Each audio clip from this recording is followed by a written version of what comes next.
आज ठरलं तर मग या मालिकेच्या 6 फेब्रुवारीच्या भागात प्रेक्षकांना अनेक भावनिक आणि धक्कादायक प्रसंग पाहायला मिळाले. भागाची सुरुवात घरातल्या शांत वातावरणाने होते, पण ही शांतता फार काळ टिकणारी नसते हे प्रेक्षकांना लगेचच कळतं. सायली अर्जुनला बोलवायला येते आणि अर्जुन आपल्या नेहमीच्या मिश्किल अंदाजात तिच्याशी बोलतो. दोघांमधला हलका-फुलका रोमांस आणि प्रेमळ संवाद पाहून प्रेक्षकांच्या चेहऱ्यावर हसू येतं, पण सायलीच्या मनात मात्र थोडी भीती आणि टेन्शन असतं कारण कल्पना ताईंनी दोघांनाही त्यांच्या खोलीत बोलावलं असतं. सायली अर्जुनला सांगते की आईंनी आज तिला कोणत्याही कामाला हात लावू नकोस असं स्पष्ट सांगितलं आहे. हे ऐकून अर्जुनही गोंधळतो आणि दोघांच्याही मनात एक प्रश्न येतो की नक्की काय झालं असेल. अस्मिता ताई किंवा घरात कुणाला काही त्रास तर नाही ना, अशी भीती सायली व्यक्त करते. अर्जुन तिला धीर देतो, पण त्यालाही आतून थोडं टेन्शन येतं. दोघेही घाईघाईने कल्पना ताई आणि प्रतापरावांच्या खोलीकडे जातात. खोलीत शिरताच प्रतापराव अर्जुनला दार लावायला सांगतात आणि त्यामुळे सायली आणि अर्जुन दोघेही अधिकच घाबरतात. प्रतापराव आणि कल्पना ताई मुद्दाम थोडा सस्पेन्स तयार करतात, ज्यामुळे अर्जुनच्या मनात हजार विचार सुरू होतात. सायली आईला विचारते की अस्मिता ताईंना काही झालं नाही का, पण कल्पना ताई शांतपणे सांगतात की सगळं ठीक आहे. मात्र त्यांनी दोघांना एका वेगळ्याच कारणासाठी बोलावलं असल्याचं त्या सांगतात. प्रतापराव अर्जुनला थोड्या कडक शब्दात समजावतात की तो इतका मोठा वकील असूनही एक महत्त्वाची गोष्ट विसरत आहे. अर्जुनला काहीच कळत नाही आणि तो वारंवार विचारतो की नेमकं काय चुकलं आहे. तेव्हा प्रतापराव थेट मुद्द्यावर येतात आणि सांगतात की अर्जुन सायलीला पुरेसा वेळ देत नाही. गेल्या काही दिवसांपासून दोघेही सत्य नागराजच्या केस, घरातल्या समस्या आणि इतर तणावात अडकलेले आहेत. कल्पना ताईही त्यांच्याशी सहमत असतात. त्या सायलीला सांगतात की तिला कायम स्वयंपाकघर आणि घराच्या कामातून फुरसतच मिळत नाही आणि मिळालीच तर ती अर्जुनच्या कामात मदत करायला लागते. दोघेही स्वतःसाठी जगायचं विसरत चालले आहेत, हे त्यांना जाणवतं. सायली आणि अर्जुन दोघेही थोडे गोंधळलेले असतात, पण ते सांगतात की ते हे सगळं घरच्यांसाठी आणि आपल्या माणसांसाठी करत आहेत. अर्जुन नागराजच्या केसचं कारण पुढे करतो आणि म्हणतो की सध्या त्याच्यावर लक्ष केंद्रित करणं गरजेचं आहे. पण प्रतापराव स्पष्ट सांगतात की अशा पद्धतीने आयुष्य चालणार नाही. सतत जबाबदाऱ्या आणि तणावात राहिल्यामुळे त्यांच्या नात्यातला प्रेमळ संवाद हरवून जाईल. थोडा वेळ एकमेकांसाठी काढल्याने कोणाचंच नुकसान होणार नाही, उलट नातं अधिक मजबूत होईल, असं ते समजावतात. कल्पना ताई ठामपणे सांगतात की दोघांनी बाहेर फिरायला जायला हवं आणि तिथे केस, कोर्ट किंवा कोणत्याही समस्यांबद्दल बोलायचं नाही. सायली लाजते आणि अर्जुन थोडा वेळ मागतो, पण कल्पना ताई त्याचं ऐकून घेत नाहीत. त्या गंमतीने धमकी देतात की नाही ऐकलं तर त्या थेट माथेरानचं बुकिंग करून टाकतील. हे ऐकून अर्जुन लगेचच माघार घेतो. प्रतापरावही या कल्पनेला पाठिंबा देतात आणि सायली अर्जुनला किमान काही दिवस बाहेर पाठवण्याचं ठरवतात.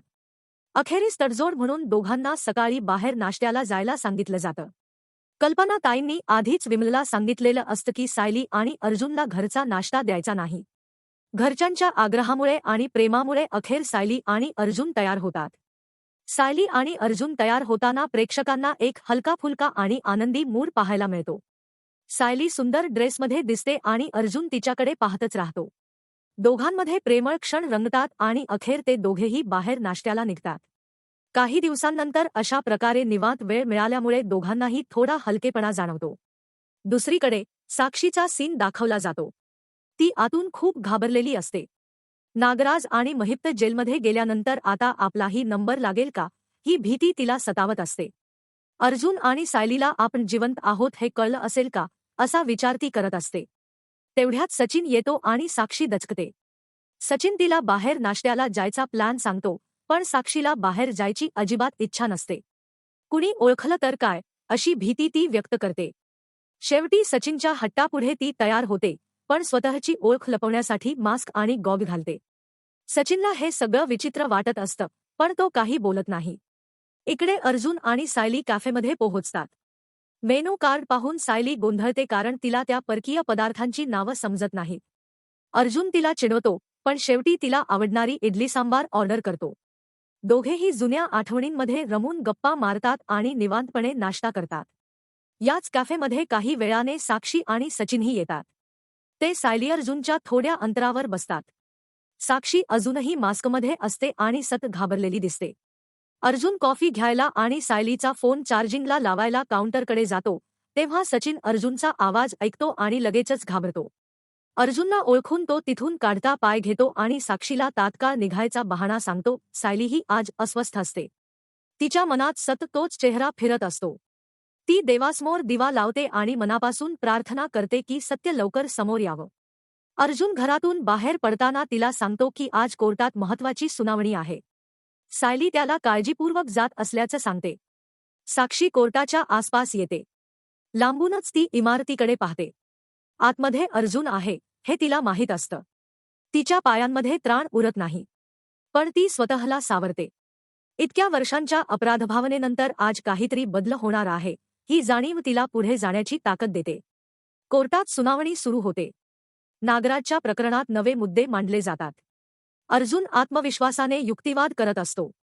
तेवढ्यात कोर्टाच्या दारात गोंधळ उडतो. सगळ्यांचं लक्ष तिकडे जातं. एक स्त्री पुढे येते. तिचा चेहरा गंभीर असतो, डोळ्यात पाणी असतं. सायलीही तिथे पोहोचलेली असते आणि त्या स्त्रीकडे पाहताच तिच्या अंगावर काटा येतो. साक्षी स्वतःचं नाव सांगते आणि संपूर्ण कोर्टात खळबळ उडते. सायली स्तब्ध होते. अर्जुनला क्षणभर विश्वासच बसत नाही. जिचा मृत्यू गृहीत धरला गेला होता ती जिवंत समोर उभी असते.